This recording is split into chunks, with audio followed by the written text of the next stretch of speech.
ఒంట్లో బాగలేదండి. ఈరోజు పడుకోనివ్వండి ప్లీజ్. తప్పమ్మా.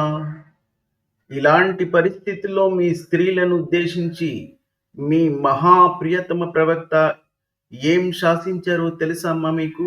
భర్త తన భార్యను తనతో పడుకొని కోరిక తీర్చమని అడిగితే భార్య నిరాకరించినట్లయితే ఆ భార్యపై ఉదయం వరకు దైవదూతలు శపిస్తూనే ఉంటారు. అలాంటి భార్యలను రాత్రి నుండి ఉదయం వరకు దైవదూతలు శపిస్తూనే ఉంటారు అని శాసించారు.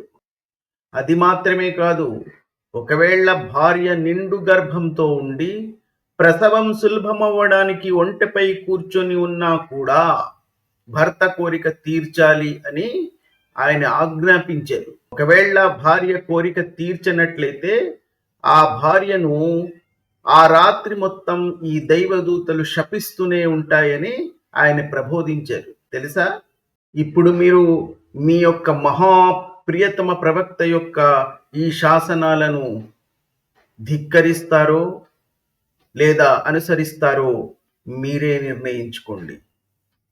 మీ మేధస్సుతో ఆలోచించి విజ్ఞతగా నిర్ణయం తీసుకుంటారని ఆశిస్తున్నాను. మానవుల్లో మహోన్నతుడైన మా ప్రవక్త ఇలా చెప్పారా? నేను నమ్మను.